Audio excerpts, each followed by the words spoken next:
श्री शिवाय नमस्तोभ्यम। दोस्तों, पंडित जी ने एक बहुत ही बड़ा उपाय बेलकेश्वर महादेव शिव महापुराण कथा में बताया है, जो कि आने वाले रंग भरे प्रदोष व्रत का है। दोस्तों, ये उपाय पंडित जी ने बिल्कुल नया बताया है और इस उपाय को करने से आपके जीवन की सारी दुख और परेशानियां दूर होंगी, आपकी मनोकामना पूर्ण होगी और आप भगवान से जो प्रार्थना करोगे आपको वो जरूर प्राप्त होगी। अब दोस्तों, यहाँ पर पंडित जी ने जो ये उपाय बताया है बेलकेश्वर महादेव शिव महापुराण कथा में, जो कि पहले दिन की कथा में ही बताया है। अब इस उपाय में पंडित जी ने क्या बताया है, कैसे बताया है, ये उपाय कैसे करना है और उपाय का नाम क्या है, ये सारी जानकारी हम आपको इस वीडियो में बताते हैं। पर दोस्तों, उससे पहले आप एक बहुत बड़ी जानकारी यहाँ पर सुन लीजिए कि आप लोगों में से अगर कोई ऐसा है जिन्होंने पंडित जी के उपायों को किया है और उनको पंडित जी के उपायों को करने से फल मिला है, तो अगर आप लोग हमारे चैनल पर आकर अपना इंटरव्यू टाइप देना चाहें तो भाई हम आपका स्वागत करते हैं। अगर आप लोग इच्छुक हैं, आपने पंडित जी द्वारा बताए गए किसी भी नियम का पालन किया है, उपाय किए हैं, तो भाई आप हमें जल्दी से कमेंट कर दीजिए कि हाँ हमारे काम हुए हैं और हम आपके चैनल पर इंटरव्यू देने के लिए तैयार हैं, हम आपका इंतजार करेंगे। चलिए दोस्तों, समझते हैं कि ये पंडित जी ने रंग भरे प्रदोष व्रत का जो उपाय है ये कैसे बताया है और इस उपाय में हमें करना क्या है और इस उपाय का नाम क्या है। देखिए दोस्तों, सबसे पहली चीज, ये वाला जो उपाय है ये एक शमी पत्र का उपाय है, जो कि रात 9:15 वाला उपाय है। अब आप लोग समझ रहे होंगे कि पंडित जी ने पहले भी रात 9:15 का एक विशेष उपाय बताया है और एक विशेष समय का उपाय बताया है, पर हम आपको बता दें ये उपाय बिल्कुल ही नया है। रात को 9:15 वाला उपाय तो है, पर यह उपाय थोड़ा अलग है, क्योंकि इस उपाय को करने से आपके जीवन की सारी दुख और परेशानियां दूर होंगी। आप जिस भी काम के लिए इस उपाय को करेंगे आपका वह काम भी जरूर पूरा होगा। और दोस्तों, सबसे बड़ी बात यह है कि आपके पास एक बहुत बड़ा प्रदोष व्रत आने वाला है, मतलब कि 22 मार्च 2024 के दिन रंग भरा प्रदोष व्रत पड़ रहा है और इसी के पहले पंडित जी ने बता दिया है ये एक सबसे बड़ा उपाय। तो दोस्तों, आप लोगों को इस रंग भरे प्रदोष व्रत के दिन, मतलब 22 मार्च के दिन, इस पंडित जी द्वारा बताए गए इस कथा के पहले उपाय के जरूर करना चाहिए।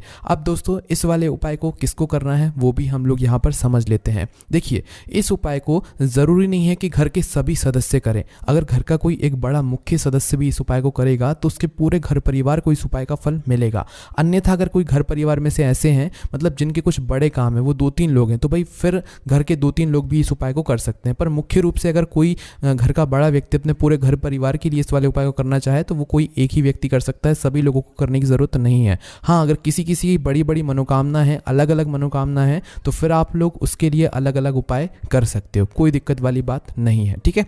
पर अगर घर में से कोई एक बड़ा व्यक्ति इस उपाय को कर रहा है तो वो कौन करे? तो देखिए, घर की जो बड़ी माताएं बहनें होंगी, माताओं बहनों में से कोई भी एक बड़ी माता बहन इस वाले उपाय को कर सकती है अपने पूरे घर परिवार की मनोकामना पूर्ति के लिए, दुख और परेशानियों को दूर करने के लिए, ठीक है।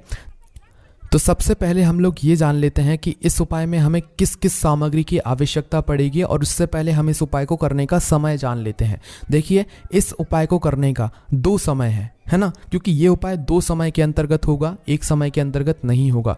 इस उपाय का नाम जरूर रात को 9:15 वाला उपाय है, पर ये उसी समय होगा, पर उपाय की शुरुआत आपको कुछ समय पहले करनी पड़ेगी। आप सभी लोग जानते हो कि प्रदोष व्रत के दिन का और रंग भरे प्रदोष व्रत के दिन का एक सबसे उत्तम समय होता है भगवान शिव जी को प्रसन्न करने का, वो होता है प्रदोष काल का समय। कौन सा होता है? प्रदोष काल, मतलब शाम का समय होता है। तो उस समय से ये उपाय शुरू होगा और रात को 9:15 पर ये वाला उपाय पूरा हो जाएगा, ठीक है। इस बात का आप लोगों को ध्यान रखना है। अब हम आपको उपाय की सामग्री भी बता देते हैं। देखिए, समय तो आप लोग जान गए हैं, तो उपाय की सामग्री मात्र एक शमी पत्र है। शमी पत्र आप लोग जानते हो, जो भगवान शिव जी के मंदिर में आप लोग चढ़ाने के लिए जाते हो, जिसमें छोटी छोटी सी पत्तियां होती हैं। कई सारे लोग शमी पत्र को पहचानने में गलती कर देते हैं, तो इसीलिए पहले आप लोग शमी पत्र को अच्छे से पहचान लीजिएगा, उसके बाद में इसको प्रयोग में लीजिएगा, है ना। तो यहाँ पर आप लोगों को ये सभी बातें समझ में आ गई होंगी। अब दोस्तों, हम बात करते हैं कि इस वाले उपाय को, इस रात को 9:15 वाले उपाय को आपको करना किस जगह पर है। तो देखिए, इस उपाय को करने की सबसे अच्छी और सबसे बड़ी बात पता है क्या है? वो ये है कि इस उपाय को करने के लिए आपको कहीं और जाने की ज़रूरत नहीं है। आप इस उपाय को अपने घर पर ही कर सकते हो, और ज़रूरी नहीं कि आप शिव जी के मंदिर में जाकर करो। पंडित जी ने खुद ये बात बोली है कि यह उपाय आपके घर के मंदिर में ही होगा। चाहे आपके घर के मंदिर में कैसा ही शिवलिंग हो, छोटे से छोटा शिवलिंग हो, बड़े से बड़ा शिवलिंग हो, चाहे वह नर्मदा का शिवलिंग हो, चाहे वह पत्थर का शिवलिंग हो, चाहे वह किसी भी धातु का शिवलिंग हो जो जिसकी आप पूजन अर्चना करते हो अपने घर में, जो भी शिवलिंग है आपके घर में, आप उस शिवलिंग के साथ में इस वाले उपाय को कर सकते हो और इस प्रदोष व्रत का मतलब इस रंग भरे प्रदोष व्रत के दिन इस उपाय को करने का फल भी ले सकते हो। ठीक है, तो यहाँ पर हमने आपको इस उपाय से जुड़ी हुई सारी जानकारियाँ अभी समझा दी हैं। अब हम समझते हैं कि इस उपाय में हमें करना क्या है और हमारे काम कैसे सफल होंगे, हमारी मनोकामना कैसे पूर्ण होगी, हमारी दुख और समस्याएं कैसे पूर्ण होंगी। देखिए, ये बात तो आप समझ गए हो कि इस उपाय को करने के लिए आपको कहीं पर भी जाने की जरूरत नहीं है। आपके घर में जो शिव जी का मंदिर है, मतलब शिव जी जहाँ पर विराजित हैं आपके घर के मंदिर में, वहीं पर आप लोगों को ये वाला उपाय करना है ना। देखिए, शाम के समय प्रदोष काल में ही ये वाला उपाय होगा, पूरे दिन कभी भी नहीं होगा, है ना। तो करना क्या है, अपना एक शमी पत्र जरूर आपको पहले से ही तैयार करके रख लेना है। क्या तैयार करके रख लेना है? एक शमी पत्र तैयार करके रख लेना है। और आप लोगों को जो है शुद्धता का विशेष रूप से ध्यान रखना है जब आप इस उपाय को कर रहे हो। देखो, सुबह तो आप स्नान कर लोगे, पर शाम के समय आपको स्नान करने की जरूरत नहीं है। इस समय आप लोग हाथ मुंह धोकर भी काम चला सकते हो, कोई दिक्कत वाली बात नहीं है।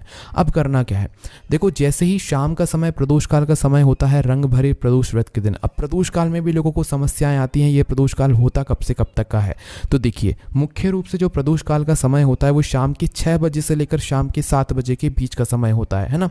तो इस समय के बीच में आप लोगों को इस वाले उपाय को करना है। शाम के 6 बजे से लेकर शाम के 7 बजे के बीच का जो समय है, इस समय के बीच में आप लोगों को ये वाला उपाय करना है। पर हो सकता है भाई बहुत सारे लोग देर हो जाए, उन लोगों को वो कहीं गए हुए हों, ड्यूटी ऑफिस से वापस लौट रहे हो तो आने में देर हो जाए, तो कोई टेंशन वाली बात नहीं है। आप 7:30 या रात 8 बजे तक भी उपाय को कर सकते हो। उपाय को करने के लिए आपका मन शुद्ध होना चाहिए, आपका भाव अच्छा होना चाहिए, भगवान को और कुछ भी नहीं चाहिए होता है।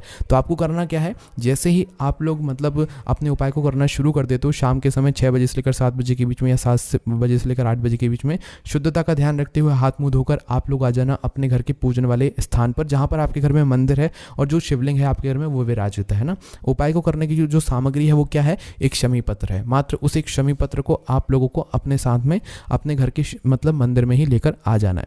आपको आसन लगाकर बैठना है। सबसे पहले सीधा उपाय को करने नहीं लग जाना है। शाम का समय होगा पहले तो आपको दीपक बाती करना है। आप जिस तरीके से अपने घर के मंदिर में दीपक बाती करते हो, आरती करते हो भगवान की, उसके अलावा आप तुलसी मैया में दीपक लगाते हो, तो पहले आपको वो काम करना है। सीधा उपाय करना शुरू नहीं कर देना है। जो दीपक आप जैसे भी बनाते हो अपने घर के मंदिर में, भाई वैसा ही वह दीपक बनाकर जलाकर उससे भगवान की आरती करके उसे अपने घर के मंदिर में रख देना है। तो भाई जैसे ही आप लोग अपनी यह पूजन कर लेते हो, भगवान के लिए दीपक बाती कर देते हो, तुलसी मैया के लिए दीपक बाती कर देते हो, तो उसके बाद अब आपका उपाय यहाँ पर शुरू हो जाता है। ठीक है, तो अपने ही घर के मंदिर में जहाँ पर शिवलिंग विराजित हो वहां पर बैठ जाना और जिस शिवलिंग पर आप ये वाला उपाय करने वाले हो उसको ध्यान रखना कि सुबह सुबह आप स्नान जरूर कराना है ना। स्नान कराने का मतलब है कि जो आप स्नान कराते हो या जल से अभिषेक करते हो वो जरूर करना है ना सुबह के समय। शाम को करने की जरूरत नहीं है, शाम को मात्र आप लोगों को ये वाला उपाय करना है। शाम को 6 बजे से लेकर 7 बजे के बीच में या 7 से 8 के बीच में जब आपको समय मिल जाए, जब आप अपना एक शमी पत्र लेकर इस पूजन वाले स्थान पर आ जाना।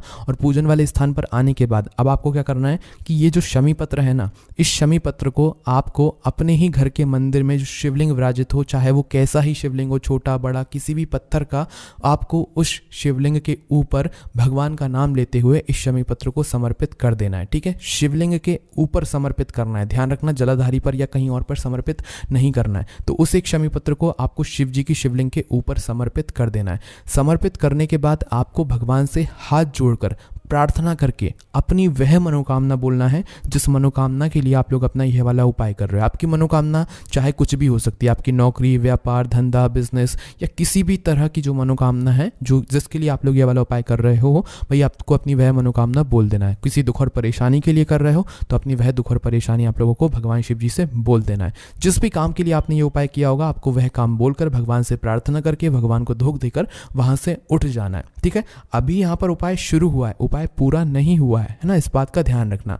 अब देखिए, आप यहाँ से इस वाले उपाय को यहाँ से आपने शुरू किया, आपने शमी पत्र चढ़ा दिया और भगवान से प्रार्थना कर ली, मनोकामना बोल दी। उसके बाद में आप अपने बाकी के जो काम रहते हैं रात के आपके घर में, भाई वो आप अपने सारे काम कर सकते हो। ठीक है, अपने सारे काम जब आप कर लोगे तो भाई जैसे ही रात को 9:15 का समय आता है, हम तो कहेंगे कि रात को 9:15 से पहले ही, रात को 9:10 पर आप लोग वापस से अपने घर के शिव मंदिर में पहुंच जाए, मतलब जहां पर आपकी शिवलिंग विराजित है वहां पर पहुंच जाए, या जहां पर आपने इस वाले उपाय को किया है वहां पर वापस से पहुंच जाए। कब पहुंच जाए? रात को 9:15 से पहले, क्योंकि उपाय का विशेष समय रात को 9:15 ही है और इसी समय पर जाकर ये वाला उपाय पूरा होगा। इस बात का भी आप लोगों को ध्यान रखना है, ठीक है। तो शाम के समय आपने मात्र मतलब घर की दीपक बाती करके, मंदिर की दीपक बाती करके आपने शमी पत्र को चढ़ाया, भगवान से प्रार्थना कर ली। उसके बाद आप अपने बाकी के काम करिए।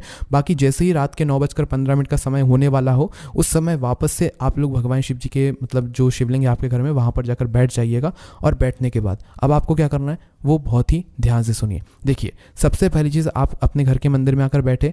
अभी आपको कोई दीपक जलाने की कोई ज़रूरत नहीं है, कुछ भी करने की कोई ज़रूरत नहीं है। बस भगवान शिव जी के शिवलिंग के पास में, अपने घर के मंदिर के पास में बैठ जाना है। और जैसे ही रात को 9:15 का बिल्कुल करेक्ट समय होता है, उस समय आपको उस शमी पत्र को अपने ही घर के मंदिर में जिस शिवलिंग पर आपने इस शमी पत्र को चढ़ाया हुआ था उस शमी पत्र को उठा लीजिए, ठीक है। मात्र उठाना है, भगवान से प्रार्थना करके अपनी मनोकामना बोलते हुए, मतलब भगवान से प्रार्थना कर लेना या भगवान का नाम ले लेना और इस शमी पत्र को भगवान से निवेदन करके उठा लेना। और उठाने के बाद इस शमी पत्र को आपको क्या करना है, इसे आप लोग अपनी किसी भी एक कटोरी में या किसी भी एक पात्र में रख लेना। इसे हाथ में नहीं रखना है या किसी जगह पर नहीं रखना है। इसे आप या तो किसी छोटी सी कटोरी में रख लेना, वो कटोरी आपके पास मतलब थोड़े ज्यादा दिनों तक रहे, इस बात का ध्यान रखना, ठीक है। या तो कोई एक छोटा सा पात्र लेना, उसमें इस शमी पत्र को रख लेना। इस शमी पत्र में भगवान का आशीर्वाद अब आ चुका है, ठीक है। अब देखिए, ये वाला जो उपाय है ये सिर्फ एक ही प्रदोष व्रत के दिन नहीं करना है, ये आपको कम से कम 4 से 5 प्रदोष व्रत तक करना है।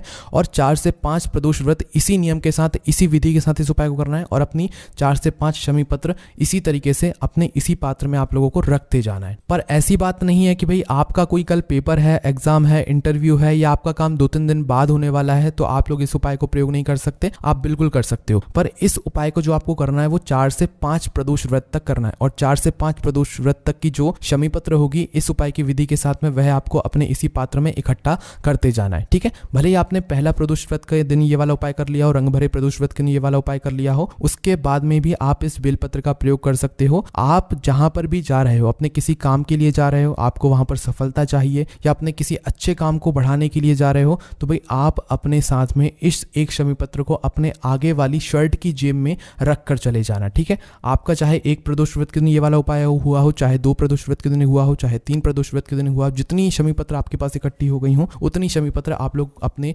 शर्ट की सामने वाली जेब के अंदर रखकर लेकर जाना। और आपका पेपर, आपका एग्जाम, आपका इंटरव्यू जरूर सफल होगा, या जिस काम के लिए आप लोग इस उपाय को कर रहे होंगे आपका वह काम भी जरूर सफल होगा, ठीक है। पर उपाय को आपको 4 से 5 प्रदोष व्रत तक ही करना है। भले ही आपने 2 प्रदोष व्रत में अपने काम के लिए इस उपाय को कर लिया हो, 3 प्रदोष व्रत में अपने काम के लिए उपाय कर लिया हो, पर 4 से 5 प्रदोष व्रत तक आपको इस उपाय को पूरा करना है और इस उपाय का फल भी आपको जरूर लेना है। अगर दोस्तों आप इस उपाय को अपने घर की दुख और परेशानियों को दूर करने के लिए कर रहे हो तो ये जो शमी पत्र हैं जो कि 1, 2, 3, 4 जितनी भी आपके पास इकट्ठा हो जाती हैं 4 से 5 प्रदोष व्रत में, तो भाई आपको इन शमी पत्रों को अपने ही घर में अपने पूजन वाले स्थान के पास रख देना है, जिससे कि आपके घर में दुख और परेशानियां नहीं आएंगी, सुख और शांति बनी रहेगी। क्योंकि इन शमी पत्र के अंदर अब भगवान शिव जी का आशीर्वाद यहाँ पर आ जाएगा और आपके जीवन से दुख और परेशानियां भी दूर हो जाएंगी, आपके घर के सभी सदस्यों की मनोकामना भी पूर्ण जरूर होगी।